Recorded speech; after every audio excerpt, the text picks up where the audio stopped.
네, 여러분.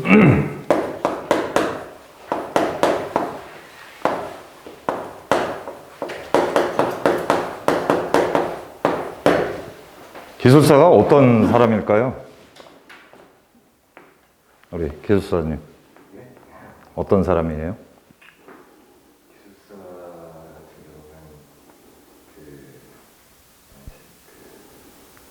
말 그대로 기술의 어떤 기술에 의한 그 상황에서 문제되는 그거에 대해서 최저만의 상황 자체를 만드는 사람, 그런 사람을 기술사라고 생각합니다. 박수 한번 쳐주시고 합격에 지금 한 60% 정도 다가서셨어. 그리고 제가 강의할 때 자꾸 질문을 던질 거예요. 그러면 지금처럼 아시면은 명확하니 자기 표현, 모르면은 모르겠습니다. 그 이유는 왜 그럴까요? 모르는 거랑 아는 거 자체를 갖다가 아는 것도 그것도 이제 보면은 앞으로 발전함에 있어서 중요하다고 생각합니다. 네, 그렇게 제가 이제 강의 때 자꾸 질문을 던지는 이유는 1차 시험은 여러분들이 자필로에서 말하자면 사회생활 하실 때 보고서라고 보시면 돼요. 그걸 가지고 여러분들이 평가를 받는 거고, 2차 시험은 지금처럼 각 분야에 이제 면접관 3분이 들어와서 약 20분 정도 이렇게 질문을 던지고 그 답을 하는 거 보고 합격의 당락을 결정을 합니다. 그러면 2차 시험 합격률이 한 어느 정도 될까요? 기술사님. 2차 시험만. 네, 2차 시험만. 이번에 그 자료를 보면은 70명 정도가 응시한 사람 중에서 70명 정도를 예상한다라고 돼 있던데, 네. 2차만 본다면 1차에서 2차를 보면 한 3, 40%라고 보면 될까요? 네, 지금 말씀하신 것처럼 1차 시험도 합격하기가 어려운데 1차 시험만 통과하면 나는 이제 됐다, 합격이라고 생각을 하시는데 의외로 2차 시험이 100% 합격은 아니라는 거죠. 그리고 거기서 이제 떨어지면 일단은 멘붕에 좀 빠져버립니다. 그래서 또 문제는 1차 시험이 끝나고 또 2차 시험까지 준비하는 기간이 또 그렇게 넉넉하지가 않아요. 그러면 일단은 합격 발표가 나면 또 들떠 있다가 또 이렇게 술 드시고 이러면서 또 시간 보내고, 그래서 제가 아까도 이제 말씀드린 것처럼 강의 때 계속 여러분들한테 질문을 던질 거예요. 그럼 이렇게 답변하는 부분도 같이 2차에 대한 연습이다, 그렇게 좀 보시면 되는 거고, 중요한 거는 1차 공부와 2차 공부가 별게 아니다. 1차 공부는 글로 써서 내 주장과 나의 생각을 표현하는 거고, 2차는 말로 표현하는 거다. 그래서 자꾸 그 트레이닝이 또 필요하다, 그 얘기고요. 네, 지금 답변을 잘하셨어요. 잘하셨고, 제가 요 얘기를 한번 말씀을 좀 드릴게요. 그 2차 산업혁명이 뭐죠? 우리 김 기술사님. 지금 요새 화두는 4차 산업혁명인데 2차 산업혁명이 뭐예요? 산업화. 그렇죠. 네. 그랬을 때 보면 여러분 포드라고 아시죠? 자동차 회사.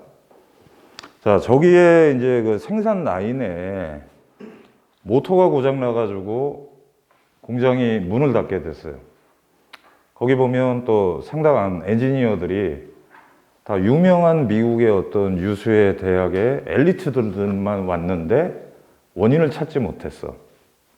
그러다가 어떤 이제 이 모터 쪽에 전문가를 데려와서 고치게 됐죠. 이 사람은 간단하게 한번 딱 보더니 여기 선이 끊어졌으니까 요 선을 교체하세요 해놓고 청구한 게 $10,000를 청구했어요. 자, 근데 이 $10,000의 내역이, 자, 선을 여기다가 이 선을 이으세요 하고 그림을 그려서 조치해준 비용이 $1. 그 다음엔 어디에 그려야 하는지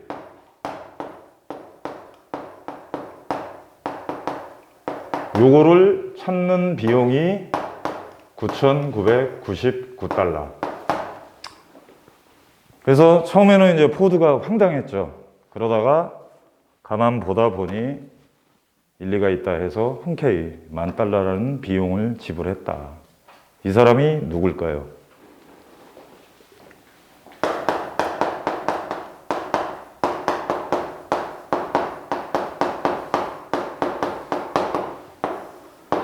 독일 태생의 찰스 스타인 메츠라는 사람이죠.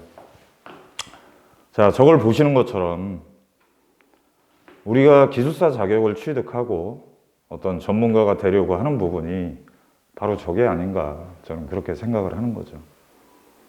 여러분들이 가지고 있는 기술력을 가지고 앞으로 어떤 활동을 하시든 바로 이게 여러분들의 가치가 돼야 된다.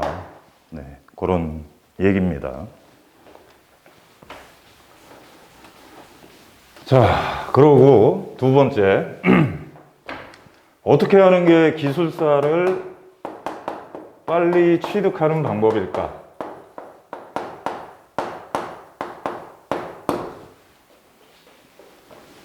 우리 기술사님 뭐 공부하셨다가 또 드랍하셨다가 이랬는데 어떻게 하는 게 좀 빨리 딸 것 같아요? 집중을 해야 돼. 그렇죠. 자, 집중을.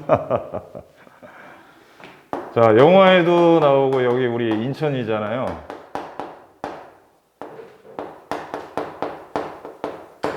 인천 상륙작전이라는 영화가 있어요. 그죠? 그러면 상륙작전을 할 때 어떻게 합니까? 처음에. 기습적으로 합니다. 그렇죠. 또. 네. 일단은 비행기로 공중폭격을 먼저 때립니다. 그 다음에 자, 배에서 함포 사격을 하죠. 그러고 어느 정도 이제 적이 다 섬멸되면 그때 해병대가 상륙정으로 가서 적의 고지를 점령을 하는 거죠. 자, 좀 전에 기술사님이 말씀하신 것처럼 여러분들이 이 자리에 왔을 때는 왜 내가 어떤 필요로 아까 제가 설명드린 찰스 스타인 매츠 같은 그런 사람이 되기 위해서 기술사를 따야 되겠다는 목표를 가지고 오신 겁니다. 자, 그러면 방법은 모든 시간과 또 돈과 여러분들의 열정을 집중을 해서 몰입을 하셔서 빠른 시간 내에 따시는 게 정답이다. 그 얘기입니다.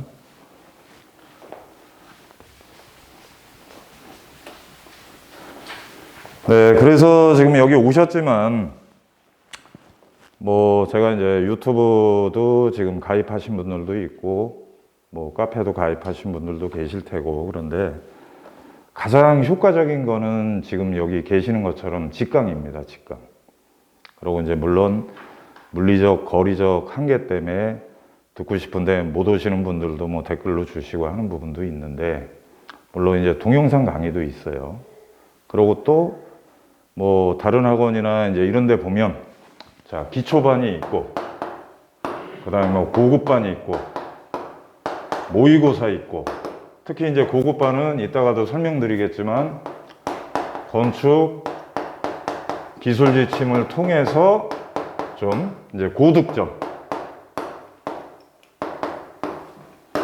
자, 근데 저의 강의는 이거를 지금 다 몰아서 임팩트하게, 인스텐시브하게 진행을 한다. 그리고 만약에 여러분들이 좀 여건만 되신다 그러면 대부분의 이제 수강하시는 분이 일주일에 이제 이 자리에 와서 한 4시간 정도 앉아 있는 것도 상당히 쉬운 일은 아니에요. 그죠? 근데 그렇게 하고 또 돌아가셔서는 이제 손을 놓는 분들이 많아요. 자, 그래서 이제 뭐 패키지로도 지금 좀 상품 구성도 하고 고민 중인데 아무튼 시간이 된다면 그 동영상 강의도 수강을 하시면서 지속적으로 반복적으로 듣는 방법이 가장 좋다. 그래서 아까 제가 인천 상륙작전의 예를 들어 드린 겁니다. 네. 그리고 간단하게 이제 제 소개를 하면 뭐 실명으로 제가 이렇게 이제 강의를 안 하는 이유는 저도 지금 뭐 메이저 건설사 현업에 있습니다. 그러면서 90회 때 저도 이제 시공기술사 라이센스를 땄고 그 전에 이제 저는 좀 약간 프로젝트 매니지먼트, 뭐 컨스트럭션 매니지먼트 이런 쪽에 좀 관심이 있어서 뭐 상당히 좀 어렸을 땐 해외 좀 유학도 갈까 막 고민도 하다가 먼저 저는 국제 자격증 PMP 라이센스, 그다음에 지금 건설 사업 관리자 CMP를 먼저 땄고 그다음에 시공기술사를 땄습니다. 자, 그러고 난 다음에 제가 이제 늘 그간 이제 수강하시는 기술사님한테 제가 강조드리는 거는 자, 여러분 기술사 라이센스 취득이 최종의 목표가 아닙니다. 이거는 시작입니다. 여러분들이 지금까지 접했던 분들과 활동하는 무대에서 한 단계 더 업그레이드 된 새로운 세상으로 관문으로 가는 티켓입니다. 오히려 라이센스를 따고 저는 더 열심히 공부하고 제 전문 분야를 더 넓혀갑니다. 그래서 그걸 좀 따고 난 다음에 이제 여러 가지 지금도 하지만 대외 활동도 할 수 있고 또 자신 있게 여러분들께 이렇게 이제 강의 드리는 부분은 자, 제가 이제 기술사 시험 문제 출제위원 면접위원까지도 이제 했습니다. 그리고 이제 강의를 하다 보니 이제 그 부분은 손을 놓게 되는 거고요. 자, 그래서 어찌됐든 제가 여기서 틀을 잡고 강의하는 부분과 여러분들께 이렇게 좀 쫓아오세요 하는 부분은 믿고 쫓아오시라 그 얘기입니다. 그리고 아무리 제 강의가 좋고 열광을 한들 여러분들이 공부를 안 하시면 이거는 절대 딸 수가 없는 거죠. 네. 네, 그리고 지금 받으신 교재는 자, 그런 측면에서 어찌됐든 여러분들이 공부하시는 분량을 최소화하도록 핵심적인 내용들을 지금 정리를 한 겁니다. 그래서 기본적인 나중에 이제 강의할 때도 그러고 강의하는 부분 외에 넘어가는 부분도 꼭 읽어는 보셔야 된다. 그 얘기. 자, 그 다음에 이제 두 번째는 요번 시험도 보셨지만 자, 워낙 지금 보면 우리가 일하고 있는 건설 환경이 상당히 급변해요. 그러다 보니까 교재 뭐 보완하고 이런 부분에 쫓아갈 수가 없다. 그래서 제가 이제 강의 드릴 때는 본 교재 외에 추가 강의 자료를 지금 카페에도 업로드 했고 지속적으로 제공을 할 겁니다. 그래서 뭐 변화하는 법규, 뭐 친환경 쪽, 요즘 실제 메이저 건설사의 어떤 이런 공법, 트렌드, 네, 그래서 그런 부분들로 같이 정리를 해드리겠습니다. 자, 그 다음에 두 번째는 용어하고 논술하고 차이점이 뭘까요? 별개로 공부를 하셔야 될까? 아니다 이거죠. 기본 베이스는 용어다. 일단 CIP다. 예를 들면 CIP 풀네임이 뭐예요? 우리 기술사님. CIP가 뭐죠? 차수력 개념으로 해서 오구항탑에서 시야 이제 구조물 속에 그 보안 쪽에 한 기본적인 방법. 네, 지금 뭐 얼추 비슷하게 갔는데 요 단어 때문에 감점이에요. 그죠? 차수벽이 아니죠. 주열식 흑막이 벽이죠. 그러면 C는 뭡니까? 캐스트, 인, 뭐 플레이스드, 뭐 콘크리트 파일, 뭐 이런 개념인 거죠. 그러니까 주열식 제자리 콘크리트 말뚝. 자, 방금처럼 이 용어 단어의 뜻만 알면 여러분들이 추정이 되는 거예요. 어떻게 시공을 해야 되는지, 어찌해야 되는지. 그래서 공부의 가장 핵심은 용어다. 그 다음에 이제 거기다가 논술은 뭡니까? 자, 그럼 시공할 때 유의할 사항이 뭘까? 그럼 뭐 이거 시공할 때 문제점은 뭘까? 그러면 대책은 뭘까? 자, 요렇게 정리해 나가시면 용어와 논술이 별개가 아니다. 그리고 또 시험 보신 분들도 계시지만 가장 대응하기가 지금 어려운 부분이 용어죠. 13 문제 중에 10문제를 택해서 100분 안에 써야 되는데 대부분 에버리지로 따지면 그 중에 한 8문제 정도는 아는 것들이 있는데 나머지 2문제는 정말 생판 모르게 모르는 용어들이 나오는 부분이 있다. 그래서 그런 부분들에 대한 대비가 중요하다. 그 다음에 또 논술이라는 부분은 자, 시공시 유의사항, 개선 방안, 대책에 대해서 설명하시오 하면 정답이 있습니까? 없죠. 정답이 있었으면 왜 제도의 개선도 이미 다 됐을 거고 그런 부분에 대한 어떤 문제화가 될 이유가 없다는 거죠. 그렇기 때문에 이제 그거는 자, 여러분들이 어떤 이해하고 있는 내용과 여러분들이 경험한 부분을 가지고 자신 있게 쓰시면 된다. 절대 부담 가질 필요가 없다. 하지만 용어는 말 그대로 CIP가 뭐냐 물었는데 자, 주열식 말하자면 제자리 콘크리트 말뚝이나 똑같은 거죠. 근데 이제 사용하는 부분이 흙막이라는 거. 자, 요것만 명확히 써주시면 기본적인 40에서 50점은 맞고 들어간다. 근데 여기에 차수벽이라는 부분이 썼으면 오히려 이건 마이너스가 되는 거죠. 그래서 자, 용어에 집중을 하셔야 된다. 이제 그 얘기고. 자, 그 다음에 이제 처음 하시는 분들도 그러고 또 하셨던 분들도 그러고 서브노트라는 부분을 또 상당히 많이 들어봤을 거예요. 저도 이제 기술사를 따기 전에 모든 거 어떤 교재를 갖다가 베끼는 게 서브노트인가 해서 한 5, 6개월 동안 한번 그 작업도 해봤고 또 남들이 했다는 거 잘했다는 걸 가져와서 내가 정리 작업도 했고 근데 그거 하다가 거기서 지쳐서 쓰러진다. 자, 그래서 지금 교재는 보셨지만 자, 옆에 보면 여백이 있습니다. 그리고 이 교재는 여러분 보기 좋게 이렇게 들고 다니지 마세요.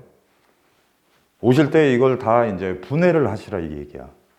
그리고 3구 링 바인더를 구입을 하셔서 자, 제가 이제 요거 외에 추가로 드리는 강의 교재 그 다음에 또 여러분들이 이제 판서하는 것 때문에 시간 걸릴까봐 자, 강의를 하는 저는 여러분들보다 이 강의를 하기 위해서 더 준비를 해옵니다.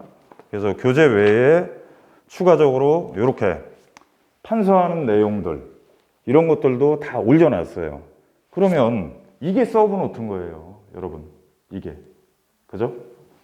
자, 본 강의 교재 외에 중요한 내용들을 여기다 갖다가 이렇게 적고 아니면 추가적인 부분이 있으면 여기다 더 추가해서 바인딩을 하고 자, 그렇게 해서 이 서브노트 뭐 작성하고 다른 데처럼 가는데 시간의 낭비 요소를 없앴다. 그리고 그렇게 여러분들이 정리를 하시면 된다. 그 얘기입니다. 자, 그 다음에 이제 가장 아까도 얘기했지만 대응하기 이제 힘든 부분이 총론 쪽입니다. 그 다음에 이제 그 총론원에서도 이제 하나의 축은 이 건설 관리죠. 말하자면 CM, Construction Management. 자, 요번에도 보면 용어 두 번째 문제가 뭐가 나왔어요? 김 기술사님. 자, 건설 프로젝트의 SCM에 대해서 나왔어. 그죠? SCM이 뭐야? 서플라이 체인 매니지먼트. 뭐 이제 이런 것들. 그게 보면 자, CM의 어떤 요 부분은 아까도 제가 얘기했지만 PM과의 어떤 유사한 영역입니다. PM은 프로젝트 매니지먼트, CM은 컨스트럭션 매니지먼트에서 어떤 우리가 지금 진행하고 있는 현장처럼 한시적이고 유니크한 프로젝트를 어떻게 관리할 거냐.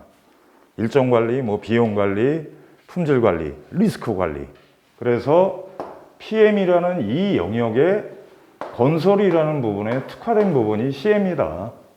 그리고 거기에 대한 어떤 베스트 프랙티스나 어떤 로직이나 바이블이 보면 미국 PMI에서 1969년에 만들어서 지금도 보면 PMBOK라고 해서 개정판 7까지 갖고 여기에 나와 있는 어떤 그런 내용들이 이쪽에 도입되고 또 저 부분들을 전공한 교수님 같은 분들이 그런 문제들이 출제가 되는 부분이에요. 그래서 거기에 대한 내용들이 지금 여기 강의 교재에 들어가서 여러분들이 기본적으로 이해하시고 관리해야 되는 부분들에 대해서 해놨다. 이제 그 얘기. 자, 그 다음에 뭐 요번에도 시험 문제 나왔죠. 자, 적정 공사 기간 산정 방법, 그죠? 그 다음에 또 뭐 클레임 관련, 설계 변경, 지난해차의 물가 변동, 뭐 이런 부분들. 자, 그거는 베이스가 뭡니까? 공공공사예요. 공공공사. 여기 공무행정. 자, 그래서 이제 이런 부분들은 현직에 지금 뭐 관에 계신 부분들이든가 아니면 관공사 경험이 있으신 분들, 자, 이런 부분들은 또 유리하시죠. 근데 민간공사만 하신 분들은 또 대응하기가 힘들어. 그래서 여기도 보면 이제 그 제가 그 관건공사 좀 진행하면서 건설사 공모들 특강했던 자료들로 차별화해서 자, 이렇게 구성을 해놨다. 그래서 일단은 자, 본 교재가 가장 핵심. 자, 그 다음에 추가적으로 변경되는 부분들은 추가 강의 자료로 제가 배포를 드린다. 그리고 또 여기 보시지만 이제 모두 여러분들 이 건축 기술 지침 현재 보면 뭐 리비전 얼마인가에서 1, 2가 있습니다. 이 책을 전부 다 구입을 하십시오. 자, 그래서 이제 강의할 때 여기 지금 보시는 것처럼 자, 아까도 올인원의 통합입니다 하는 부분들이 자, 다른 학원 같은 경우는 고급반 차별화해서 건축 시공 기술 지침에 대한 또 강의도 있어요. 근데 여기서 제가 매 회차 강의 때마다 자, 요거는 시험에 전체적으로 통째로 나옵니다. 요거는 여러분들이 정리를 하세요. 그게 본 교재에다가 갖다가 중요한 내용들을 발췌해서 아까 제가 샘플 보인 것처럼 정리하시면 그게 서브노트가 되는 거다. 자, 그 다음에 또 해당 페이지에서 자, 요 내용만 보세요. 여기만 형광펜 칠하세요. 그 다음에 자, 나머지 내용은 이거는 볼 필요 없습니다. 해서 그렇게 드리겠다. 그 얘기. 그리고 물론 건축 기술 지침이라는 거는 상당히 좀 오래전부터 나온 책이고 저게 보면 옛날에 이제 대우건설에서 말하자면 자체적인 시공 어떤 매뉴얼로 만들었던 게 지금 건축학회를 통해서 판매가 되고 또 주기적으로 리비전이 되기 때문에 실질적인 어떤 현장의 내용들과 어떤 사례들이 나와 있기 때문에 시간적으로 여러분들이 여유가 되신다면 꼭 한 번씩은 다 읽어봐라.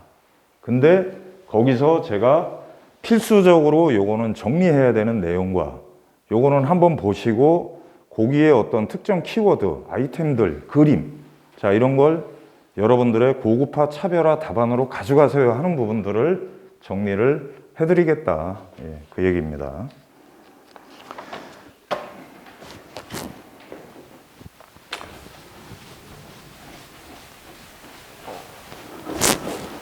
네, 교재 5페이지 한번 보시고요.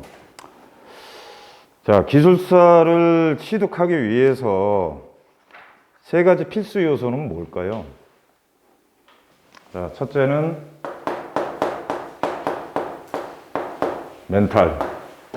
자, 두 번째는 전략. 세 번째는 전략이 있으면 그 하위 개념이 또 뭐가 있죠? 전술.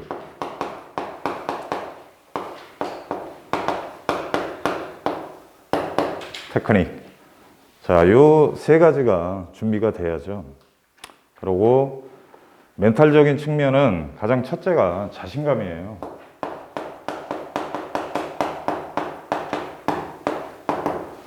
자, 보시는 것처럼 아까도 제가 뭐 스타인 매치 얘기했지만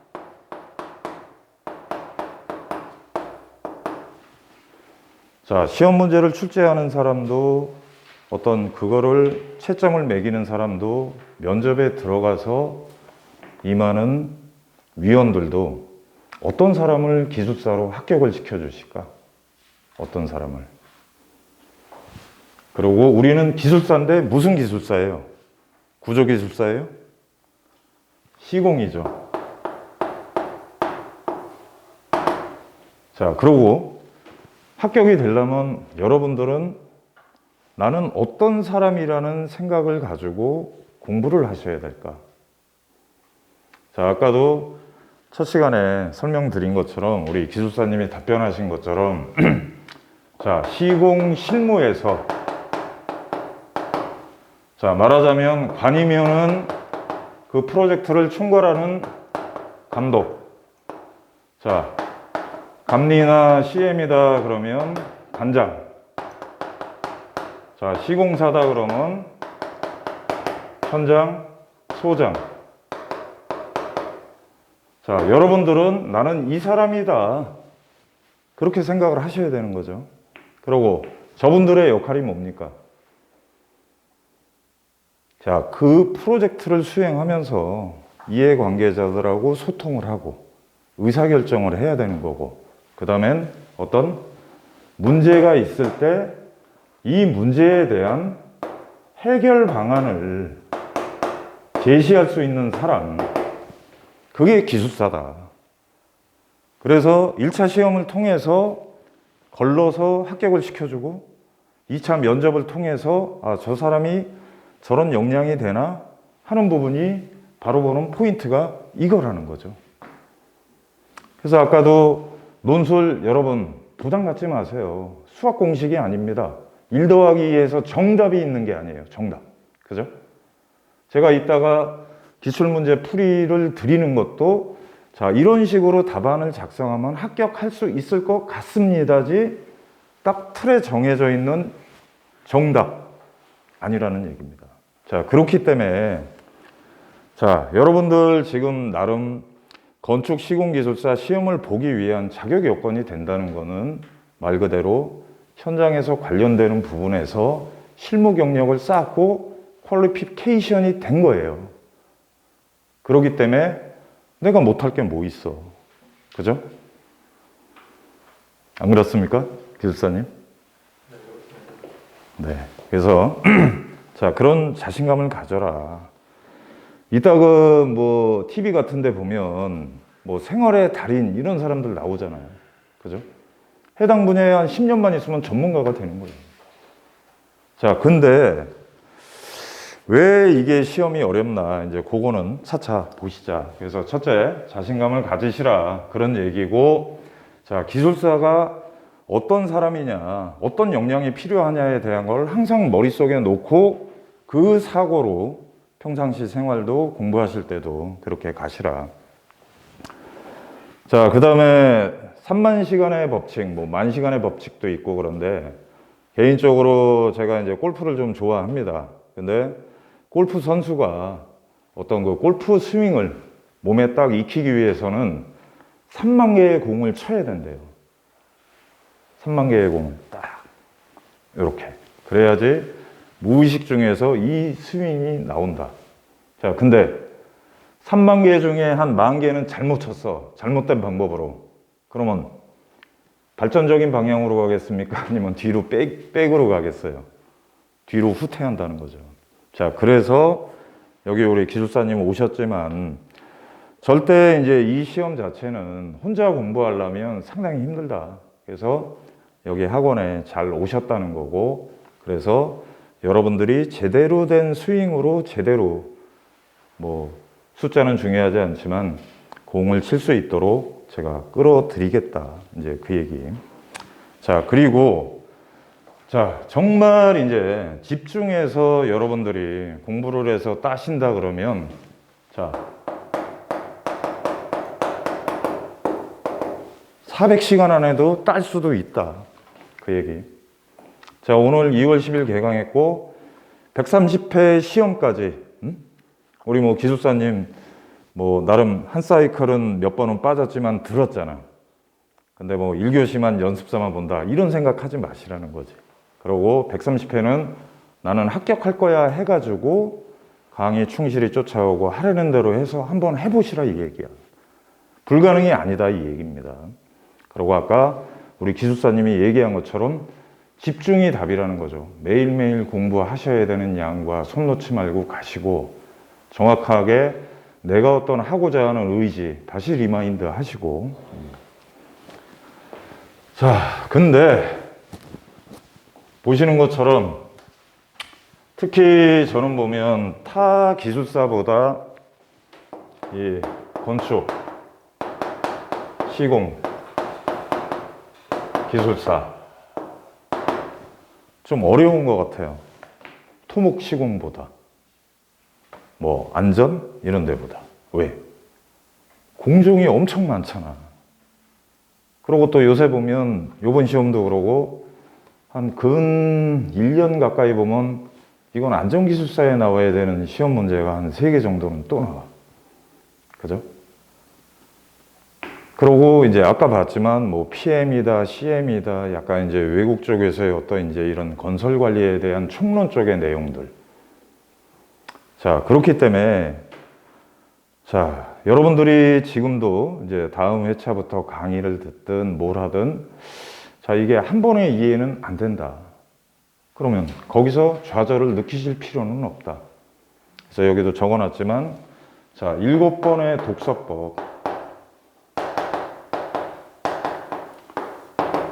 자, 모르는 거는 모르는 대로 체크를 하고 넘어가시라.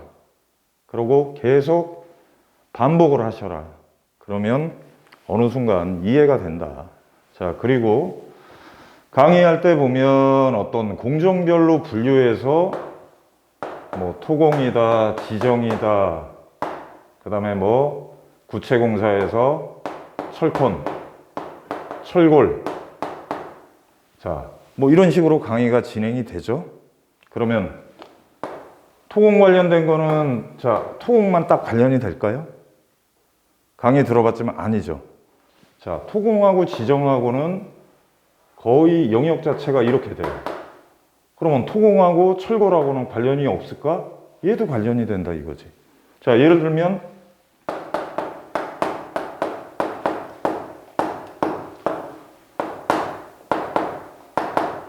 자, 또 한번 제가 질문을 해볼게요. 탑다운 공법 관련된 문제도 지속적으로 주기적으로 반복 출제가 되는 부분이에요. 왜? 김 교수님 왜? 왜 저 문제가 주요 문제로 계속 출제가 될까? 현대 건축에 가장 적용 가능한 방법, 필요한 방법입니다. 그렇죠. 자, 제가 저번에 강의할 때도 그랬어요. 이제 말뚝공사 한번 예를 들자고요. 자, 말뚝을 시공하기 위한 공법이 2가지로 크게 분류를 하면 자, 직타공법이 있고 메릭공법이 있어요. 메릭공법이 영어로 뭐예요?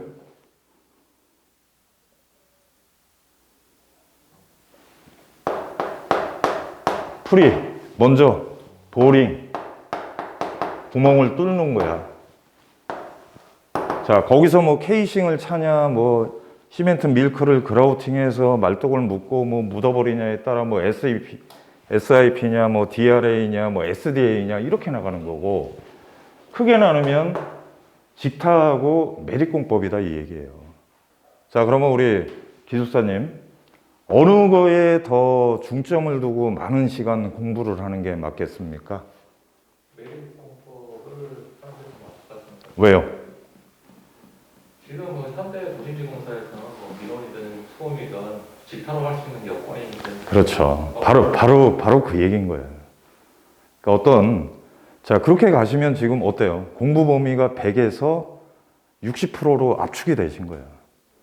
자, 지금도 봤지만 기술사 시험 문제에 출제되는 부분은 여러분들이 그렇게 생각하시면 돼요. 자, 1군 메이저 건설사들이 하는 범위, 그 다음에 도심지, 그 다음에 복합, 뭐 컴플렉스, 뭐 이런 내용들, 그죠?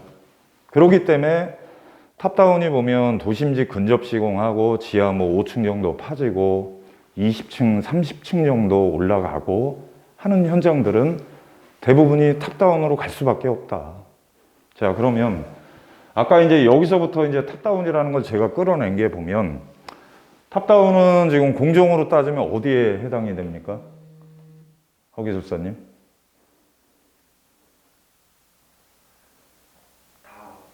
그래, 다 되는 거야. 토공사 쪽도 터치해줘야지. 그 다음에 그 하중을 가설, 템포러리로 매달고 가기 위한 가장 많이 쓰는 PRD 기둥. 그것도 지정공사에 해당되는 거고. 그 대신 PRD 기둥에 들어가는 부재는 뭐야? 철골이고. 그 다음에 NSTD로 타설하기 위해서 그 철골 기둥하고 엮어주는 건 뭐야? 그거는 또 철골 공사고. 그 다음에 또 그렇게 하고 난 다음에 내과 피복은 어떻게 할 건지, 기둥은 또 합성 기둥으로 어떻게 타설할 건지, 그 다음에 역타로 시공하는 벽에 대한 누수 부분은 어떻게 시공할 건지. 자, 얘 따로 얘 따로 얘 따로가 아니다. 그런 얘기입니다. 그래서 그런 어떤 종합적인 개념들을 여러분들이 이해를 하시고 여기 거 끌어다 저기 거 끌어다 쓰시려면 계속 반복하셔서 내가 안 해본 공사지만 느끼고 이해할 수 있게 가셔야 된다.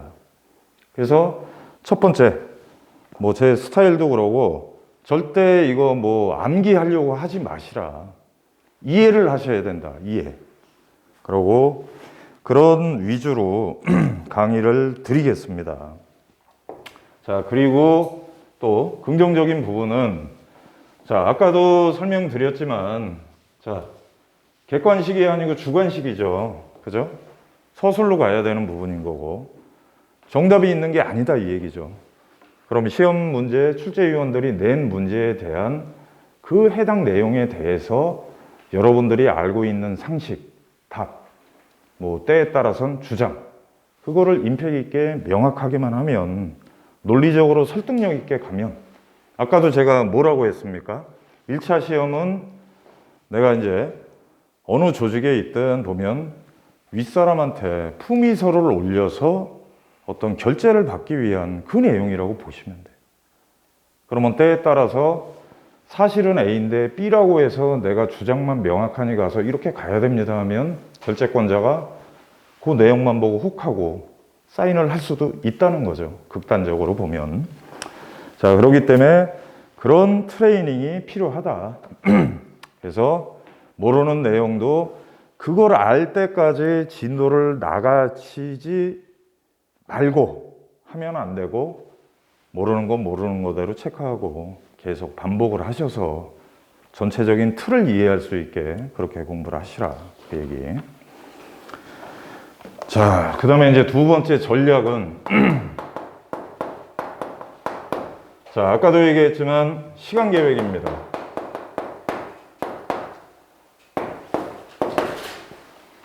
자, 일단 여기 계신 여러분들 모두 130회 시험 때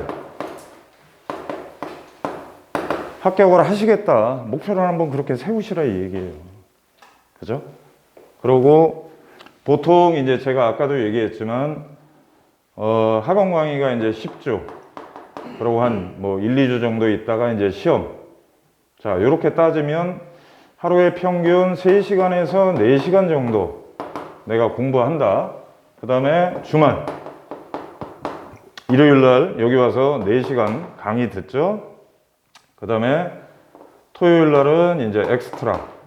자, 이렇게 해가지고 시간 계획 짜시면 충분히 400시간에 공부할 수 있는 스케줄이 나옵니다. 자, 그러고 현장도 어떤 프로젝트를 처음 진행할 때 이번 문제에도 나왔지만, 자, 뭐를 해요? 예정 공정표를 짜잖아. 자, 여러분들도 마찬가지야. 공부하실 때 이런 개념으로 마스터 플랜을 한번 짜보시라고. 그러고 가장 좋은 게 뭐예요? 얘기한 것처럼, 자, 다음 주에 이제 토공사 강의 할 거예요. 그러고 일주일 후 지정공사 강의 할 거야. 그러면 첫날 강의 듣고 요 일주일 동안 토공사 부분만 여러분들이 반복해서 공부하시고, 제가 보라는 건축 시공 기술 지침 중요한 내용들에서 여러분들 서브노트를 만드시라고. 그리고 또 매주 강의 때마다 여러분들 수준에 맞게 모의고사 숙제를 내드릴 거야. 그럼 그거를 숙제를 하고 제가 또 피드백을 드릴 거야. 그럼 피드백을 하고 그 다음에 여러분들이 다시 복귀 답안을 해보시라. 자, 그럼 이렇게만 하면서 반복하셔도 가능하다. 자, 그 다음에 이제 또 핵심은, 자, 그러면 하루에 3, 4시간의 공부 시간을 어떻게 확보할 것인가? 쉬워요. 어떻게 보면 점심에 그냥 빵 먹고 점심시간에나 불 켜놓고 남들 잘 때 나는 공부할 거야. 자, 여기서 1시간 정리되잖아요. 자, 그러고 예를 들면 출퇴근하는데 내가 뭐 왕복 1시간 정도 걸려. 자, 저도 그래요. 집에서 지금 여기 강의하러 오기 위해서 한 1시간 정도 시간이 소요가 돼. 근데 여러분들한테 강의를 하기 위해서 뭐 다른 학원에서 강의했던 거 아니면 뭐 토질 쪽, 안전 쪽 하는 거 유튜브 틀어놓고 들으면서 하는 거예요. 이것도 공부라는 거지. 꼭 이렇게 책상에다가 탁 펼쳐놓고 교재 펼쳐놓고 써야지만 공부가 아니다. 자, 그 다음에 또 자, 현장 실무 있어요.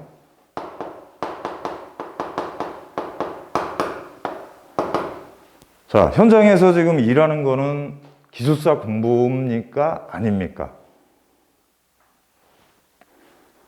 기술사 공부라는 거예요, 그것도. 근데 이제 아까 제가 말씀드린 것처럼 모든 지금부터 여러분들은 기술사, 이런 사람, 문제가 있으면 해결. 현장에서 어떤 여러분들이 실무 보시는 것도, 자, 이거 이슈. 그래, 이거 개요가 뭐야? 그러면 문제점은 뭐지? 해결 방안은, 그 다음에 결론은, 이런 툴로 생각을 해서 여러분들이 한번 보고서를 만든다는 자꾸 어떤 그런 트레이닝을 하셔라. 그게 말하자면 이미지 트레이닝이고 그것도 공부라는 겁니다. 자, 그렇게 해서 이따가도 이제 숙제를 내드리겠지만 이렇게 해서 세부적인 구체적인 일정 계획을 수립을 하시고 하루에 뭐 제가 권장 드린 것처럼 해서 3시간에서 4시간 정도 공부할 수 있는 계획을 수립을 하시고, 그 다음에 이제 현장도 그렇잖아요. 공정이 지연되면 어떡합니까? 허 기술사님. 만회 공정표 짜야지, 만회 대책을. 그죠? 지난주 강의 듣고 뭐 이번 주 공부 하나도 못했습니다. 이렇게 하면 안 되고, 그러면 토요일, 일요일 날 내가 시간을 쪼개가지고 평일날 1시간, 1시간 못했다 하면 하고, 그렇게 가야지 공정관리가 되는 거 아니겠어요? 그죠? 자, 그 다음에 오늘도 이제 숙제를 내드리겠지만, 자, 여러분들의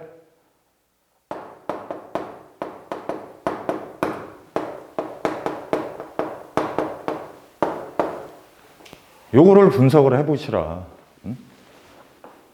우리 뭐 그런 얘기도 있잖아요. 한자에 지피지기면 백전백승이다. 자, 지금 여기 이제 공부하시는 분들 보면 크게 제가 보면 두 부류예요. 시공사 쪽에 계신 분, 그 다음엔 비시공사. 주로 보면 이제 뭐 관, 뭐 공사. 자, 그러면 시공사도 보면 또 이렇게 나눠져요.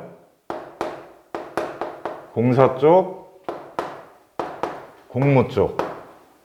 자, 그러면 나름 다 이제 장단점이 있다.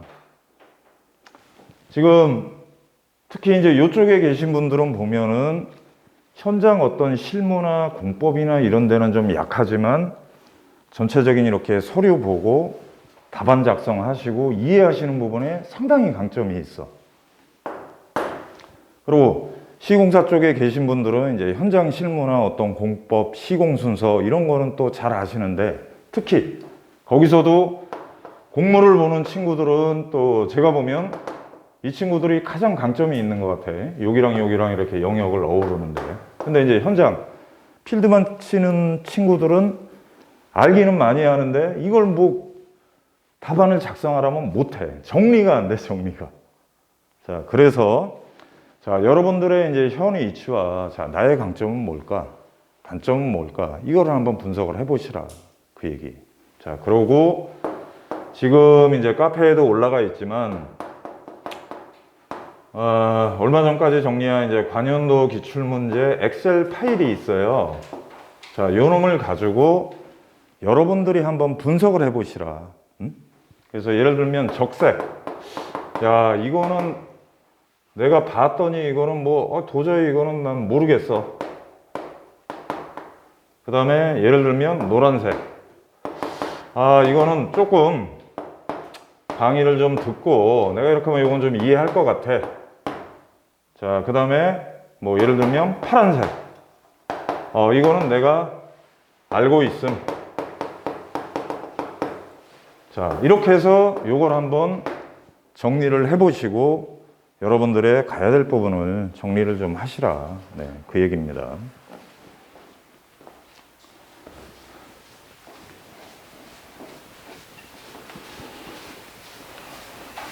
자, 그 다음에 이제 전술 쪽에서는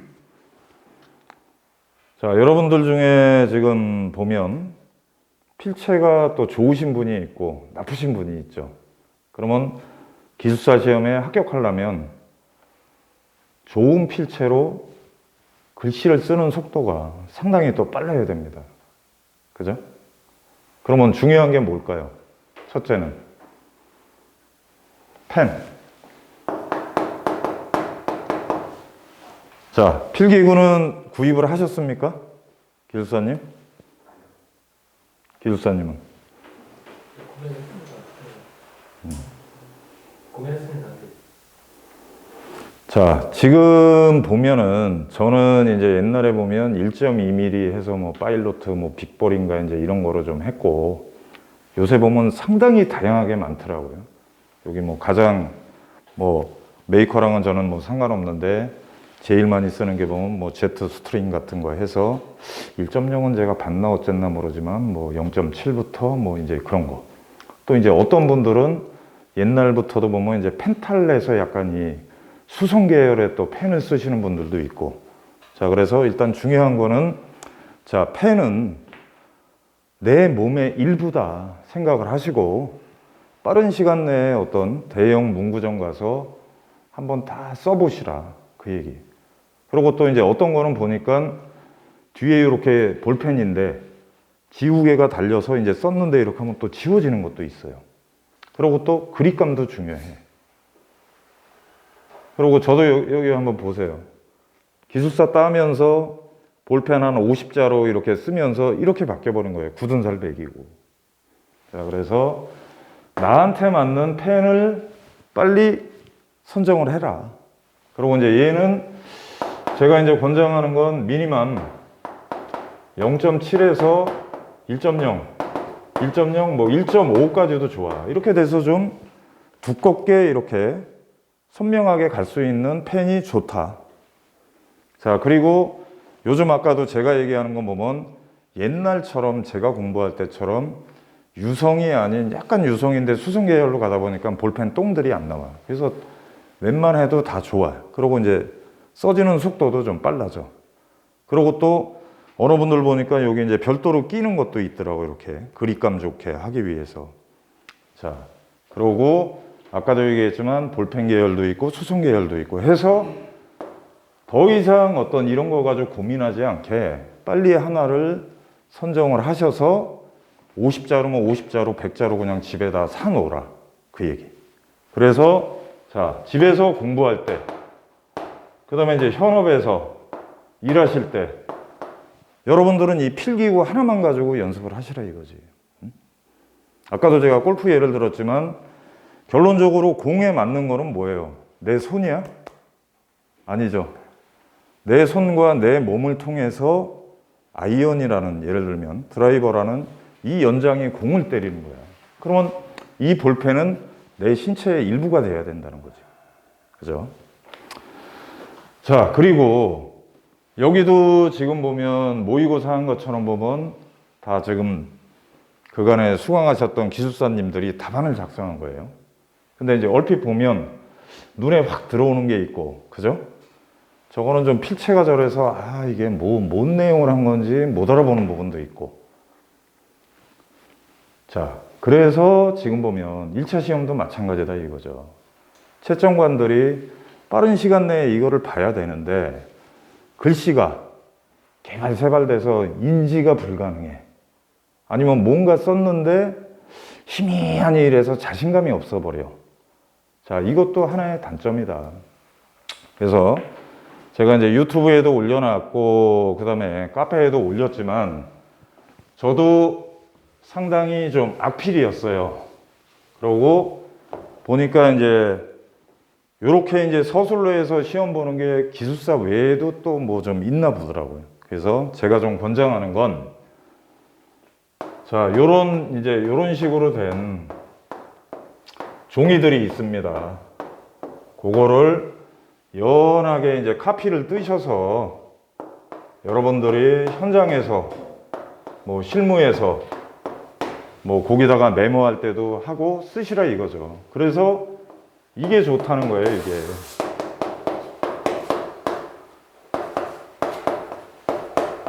자, 약간 이렇게 15도 정도 위로 가면서 살살살 흘리면은 필체도 봤을 때 자, 이거. 자, 이런 거보다 자신감이 있어 보이고 상당히 속도가 빨라진다. 그래서 그 부분도 상당히 중요한 부분이다.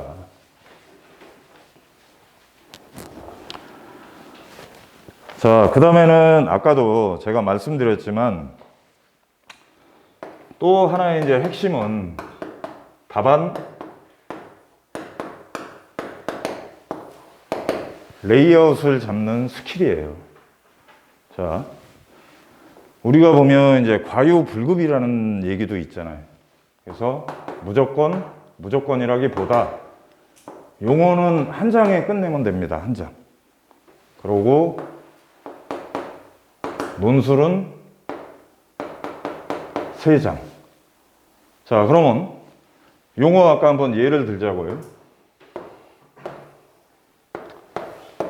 자, 이렇게 있으면 여기 한 2줄, 3줄 이제 문제를 적어요.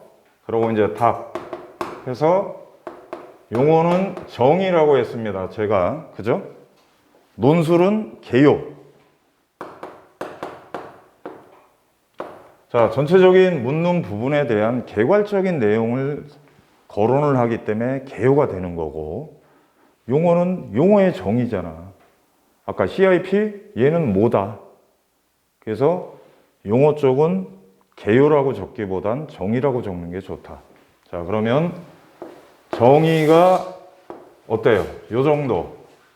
여기서 한 3분의 1 정도. 그 다음엔 아까 얘기한 것처럼 CIP 하면 CIP, 시공, 순서 해서 뭐 요렇게 해서 그려주고, 그 다음에 3번째 시공기술사니까 약방의 감초는 시공시 유의사항.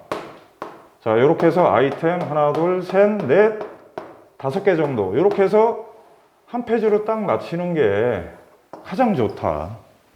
그리고 여기에 따른 답안지의 어떤 밸런스 비율도 3개. 자, 그리고 항상 제가 설명드렸죠. 정의 어차피 글로 써야 되고, 얘 글로 써야 되고, 이제 요 자리에 들어가야 되는 부분을 자, 상황에 따라 그림, 자, 플로우 차트, 그 다음에 뭐 어떤 공법 간에 뭐 이런 비교가 필요하면 비교표.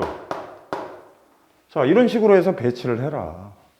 그리고 오히려 보면 그림을 여기도 봤지만 그려놓으면 한눈에 팍 들어옵니다. 그리고 시간이 단축이 돼. 그리고 모든 지금 이제 서술의 어떤 이렇게 써야 되는 부분은 이 어떤 기술사님들은 말을 자꾸 길게 만들어서 그냥 말로 쓰시는 분들이 있어. 이러시면 안 된다. 자, 키워드 중심에 그 다음엔 여기에 핵심이 있어야 되죠. 자, 그래서 어떻게 가야 된다 해서 단문 형태로 딱딱딱 끊어주시라. 자, 그렇게 하시면 답안 작성할 때 우리가 보면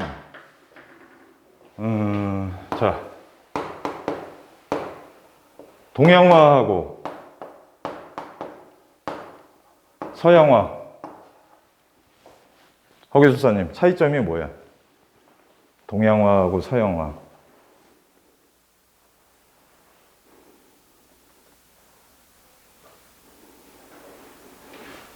우리 기술사님, 이 얘기를 제가 왜 할까? 동양화하고 서양화 차이점이 뭡니까? 통영에서 그리고 그 시대에 이제 보면 사조라는 게 있잖아요. 네, 사조에 따라서 이제 보면 지역이라든가 특성에 따라서 비교해낼 수 있는 그런 부분도 있고 지역이라든가 특성이 뭐 나눠져 있겠죠. 아, 우리 기술사님은 그냥 면접 보면 뭐 거의 막 통과될 것 같아. 제가 원하는 답은 아닌데, 자, 서양화라는 거는 여백이 없어요. 그죠? 빈 공간 없이 다 빽빽하니 색칠을 해야 돼. 근데 동양화는 어때? 여백의 미가 있다는 거지. 뭐, 난 같은 거 딱 그리고, 시 몇 줄 딱 하고, 여기 낙인 딱 찍고. 이렇게 작성하시라는 거예요. 여기 보시는 것처럼, 이렇게 하면 이거 안 된다 이거지. 글로 다 푸는 거잖아. 자, 첫째, 시간도 못 맞춰. 그냥 보는 사람 안 돼. 자, 예를 들면 뭐 이런 식. 빈 공간들이 있지만 어떤 저런 것들이 눈에 탁탁 들어온다. 자, 그래서 논술도 그러고 용어도 그러고 이런 훈련들을 이제 강의하면서 시켜드릴 겁니다. 그러니까 원시트 보고서 용어로 보면 한 장의 보고서를 만든다고 여러분들이 생각을 하시고 글보다는 그래픽, 그림, 표, 플로우 차트 그거로 설명을 하실 수 있도록 가시라. 그리고 때에 따라서는 너무 내가 아는 내용이 많아서 뭐 구구절절히 적고 싶어. 그래서 예를 들면 용어인데 한 페이지가 아니라 나는 2페이지까지도 작성을 할 수 있어. 그러면 그렇게 가는 게 맞겠어요? 어떻겠어요? 그렇지. 10문제를 해야 되는데 아무리 이거 2페이지 작성한다고 10점 주겠습니까? 그럴 필요 없다는 거지. 자, 그러면 때에 따라서는 늘릴 수 있는 기술도 있어야 되고 컴팩트하게 압축할 수 있는 기술도 있어야 되고 그래서 아까 제가 설명드리는 게 이거다. 용어는 한 장 안에 정리해라. 그리고 가장 핵심은 이거다. 정의. 얘만 제대로 쓰면 답이 나오는 거고 그 다음이 얘에 대한 게 정확히 이런 거야. 시공할 땐 이런 순서로 가. 그래서 적어주시고 그 다음엔 이거는 이제 엑스트라 플러스 알파라고 보시면 돼. 자, 시공시 유사항은 이거야. 그리고 여기에 따라서 이제 하고 싶은 거는 그림에다 지시선을 따서 좀 더 적어주시고 이렇게만 가면 된다. 자, 그렇게 가서 지금 용어 같으면 자, 10문제니까 100분이죠. 그죠? 100분 안에 10문제를 해야 돼. 그러면은 한 문제당 10분 안에 쓰면 되겠죠. 그렇게 하면 안 된다. 왜? 자, 제가 권장하는 거는 8분 정도로 맞춰라. 아니면 9분. 그러면 남는 시간들 더하면 한 10분? 요 정도 시간이 남잖아요. 자, 그때 뭘 하냐. 문제지 딱 받았을 때 딱 읽어보고 버릴 문제, 해야 되는 문제.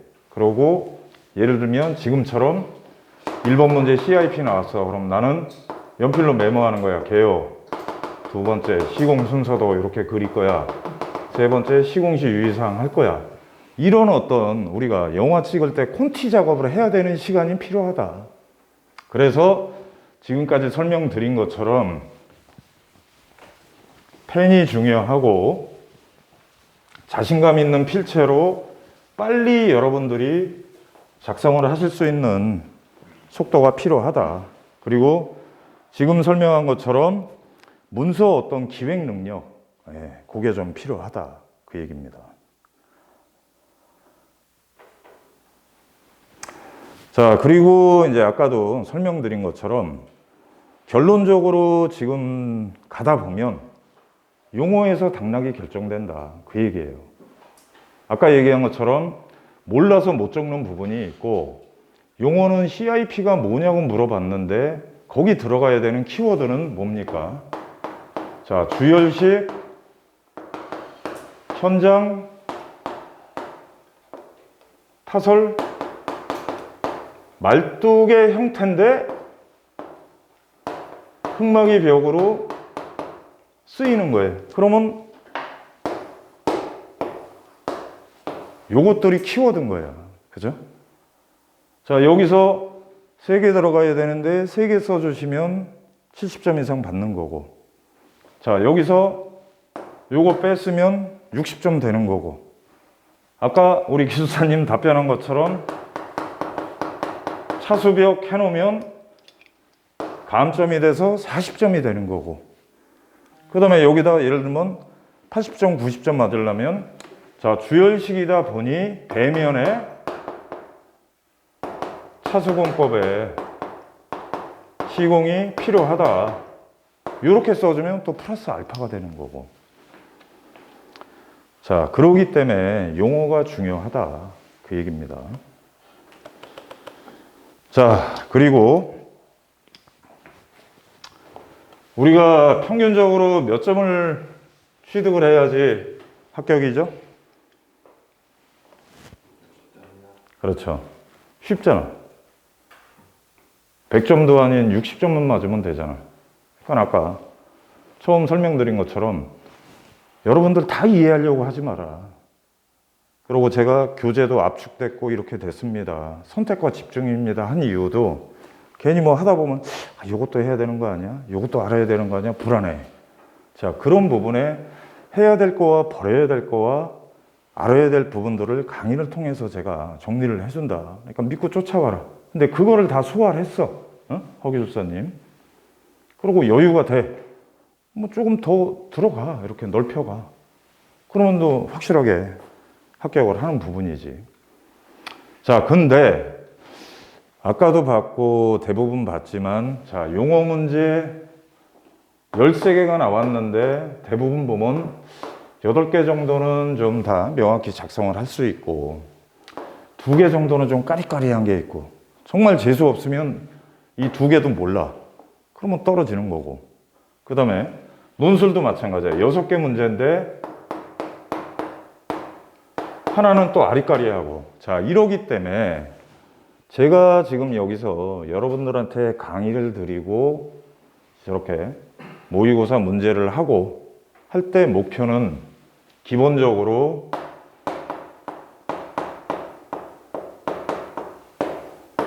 자, 이렇게 나오는 답안으로 만들어 드릴 거야. 그래야지 아까처럼 잘 몰라서 좀 이렇게 써서 뭐 한 40점이나 50점 답안들을 이 점수들을 가져가서 평균적으로 60점을 맞는 거다. 그래서 그 부분들의 중요한 부분들이 건축 기술 지침의 내용들이다. 이해되셨죠? 네, 아무튼 여기까지 이제 뭐 간략하니 공부하는 방법과 이제 설명을 좀 드렸고요.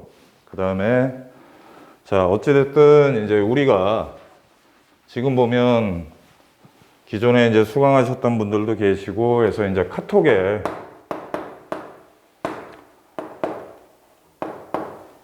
단톡방이 있습니다. 여기에 이제 제가 초대해 드릴 거고, 그 뭐 단톡을 통해서 뭐 공지할 거나 뭐 자료라든가 다 이제 정보를 공유할 거예요. 그리고 유튜브 요 링크도 드릴 테니까 거기도 또 가입을 하시고, 그 다음에 카페 인천기술사학원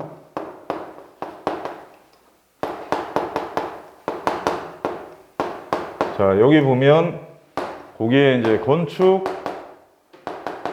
시공 기술사. 자, 그러고 저는 교재에도 썼지만 이제 아키 PM. 자, 그렇게 해서 카페 같은 경우는 이제 가입을 하신 다음에 원장님한테 연락을 해서 등급을 올려달라고 하세요. 그러면 바로 올려드릴 거예요. 그러면 자료나 이런 거나 이제 다 다운로드가 가능합니다. 그래서 이렇게 정리를 하시고, 특히 이제 카페 쪽에 가서 이렇게 해서 작성자 저로 조회하시면 거기에 지금까지 설명드린 것처럼 특강 자료, 그 다음에 제가 현장에다 판서한 내용, 뭐 공부하는 방법, 뭐 유튜브 링크든 다 있으니까 그렇게 꼭 가시면 됩니다. 자, 그 다음에 여러분들 지금 옆에 계신 분들은 나와 경쟁 상대입니까? 아니면 동료입니까? 우리 기술사님 앞에 있는 기술사님은 아군이야, 적군이야? 아군입니다. 왜요? 기수와 시험은 그 임용고시처럼 뭐 상대평가가 아니라 맞아요. 시험 아닙니까? 그렇죠. 혼자 하면 정말 외로운 시험이야. 그죠? 그리고 상대평가가 아니잖아. 근데 이제 물론 면접은 약간 그런 게 있어요. 이렇게 이제 한 타임에서 한 4명 정도 왔잖아요. 그러면 또 면접위원들끼리 의논해서 뭐 배점표로 가지만, 자, 어찌됐든 여러분들과 외롭지 않게 전투를 치르는 동료다. 그래서 아까 얘기한 것처럼 단톡방, 유튜브, 카페 활발하게 여러분들이 뭐 댓글도 다시고 의견도 있으면 그렇게 가시라. 그리고 특히나 단톡방은 저는 그냥 무음으로 해놨어요.